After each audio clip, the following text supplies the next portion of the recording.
আসসালামু আলাইকুম প্রিয় শিক্ষার্থীরা, সকলেই কেমন আছো? আশা করি সবাই ভালো আছো। সো বর্তমানে দেখতে পাচ্ছ আজ 21 জুন 2024 একটি নিউজ প্রকাশিত হয়েছে। নিউজের হেডলাইনটি হচ্ছে শিক্ষকদের সর্বাত্মক কর্মবিরতি, পাবলিক বিশ্ববিদ্যালয়ে ক্লাস পরীক্ষা কি হবে। অর্থাৎ এই নিউজটির মাধ্যমে বলা হচ্ছে যে সর্বজনীন পেনশন প্রত্যয় স্কিম থেকে অন্তর্ভুক্তি নিয়ে জারি করা প্রজ্ঞাপন প্রত্যাহারের দাবিতে অনড় রয়েছে দেশের পাবলিক বিশ্ববিদ্যালয়ের শিক্ষকরা। অর্থাৎ সর্বজনীন পেনশনের প্রত্যয় স্কিমের যে অন্তর্ভুক্তি ছিল, সেই বিশ্ববিদ্যালয়ের যে শিক্ষকরা রয়েছে তারা কিন্তু এই দাবিটি প্রত্যাহার করার চেষ্টা করছে।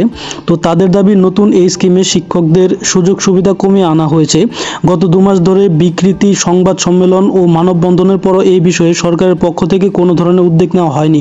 তবে অনানুষ্ঠানিকভাবে তারা শিক্ষার্থীদের সাথে দেখা করলেও সরকারের পক্ষ থেকে কোনো ইতিবাচক সিদ্ধান্ত আসেনি। অর্থাৎ তারা এই স্কিমটি বন্ধ করতে যাচ্ছে, কেননা এই ক্ষেত্রে দেখা যায় শিক্ষকদের কিন্তু বেশ কিছু অসুবিধার সম্মুখীন হতে হবে।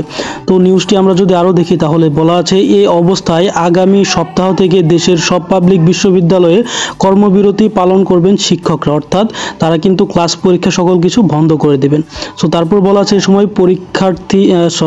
সময় পরীক্ষা কর্মবিরতির আওতামুক্ত থাকবে বলে জানা গেছে। অর্থাৎ পরীক্ষা যদি থাকে, কোনো স্টুডেন্টদের যদি পরীক্ষা চলা থাকে, সেক্ষেত্রে কিন্তু পরীক্ষাগুলো হবে।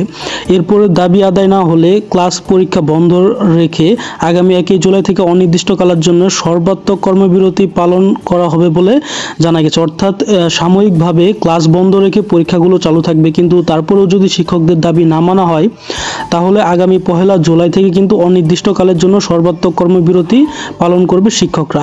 এই অবস্থায় আগামী মাসের শুরু থেকে ক্লাস পরীক্ষা বন্ধ হলে অচল অবস্থার মধ্যে পড়ে যাচ্ছে দেশের অর্ধশতাধিক উচ্চশিক্ষায় এসব প্রতিষ্ঠান।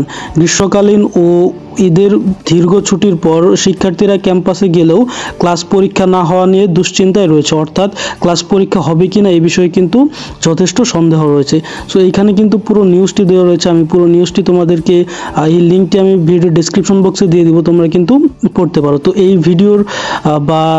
ভিডিওটির মূল উদ্দেশ্য হচ্ছে, তোমরা যারা পাবলিক বিশ্ববিদ্যালয়ের স্টুডেন্ট আছো তারা কিন্তু সকলেই ইতিমধ্যে অবগত আছে যে তোমাদের শিক্ষকরা কিন্তু অলরেডি একটি আন্দোলনে নেমেছে। সেটা হচ্ছে প্রত্যয় স্কিম নামে যে নতুন পেনশন স্কিমটি দেওয়া হয়েছে, যেখানে বিশ্ববিদ্যালয়ের শিক্ষকদেরকে কিন্তু সর্বজনীন যে পেনশনের একটা ব্যবস্থা ছিল সেটা থেকে কিন্তু বের করে নেওয়া হয়েছে। অর্থাৎ শিক্ষকরা পেনশন পাবে না, এরকম একটি প্রজ্ঞাপন জারি করা হয়েছে। এই প্রজ্ঞাপন বাতিলের জন্যই কিন্তু শিক্ষকরা আন্দোলন করে যাচ্ছে। এর জন্য দেখা যাচ্ছে যে এই সপ্তাহে তোমাদের ক্লাসগুলো কিন্তু বন্ধ থাকবে এবং আগামী 1 তারিখের মধ্যে যদি শিক্ষকদের দাবি না মানা হয়, সেক্ষেত্রে কিন্তু 1 জুলাই থেকে অনির্দিষ্টকালের জন্য কর্মবিরতি ঘোষণা করবে। অর্থাৎ তখন তোমাদের পরীক্ষা এবং অন্যান্য যে ক্লাসগুলো হয়, একাডেমিক বিভিন্ন থিওরি থাকে, সেগুলো কিন্তু বন্ধ হয়ে যাবে। সো আশা করি তোমরা এই বিষয়টা বুঝতে পেরেছো। তোমরা সকলেই অপেক্ষা করো সরকারের পক্ষ থেকে কি নোটিশ আছে এবং শিক্ষক সমিতির পক্ষ থেকে কি নোটিশ আছে। এটা না দেখা পর্যন্ত কিন্তু সঠিকভাবে বলা যাচ্ছে না ক্লাস কবে থেকে শুরু হবে অথবা পরীক্ষাগুলো আদৌ হবে কিনা। সো সবাই ভালো থাকো, সুস্থ থাকো। আসসালামু আলাইকুম।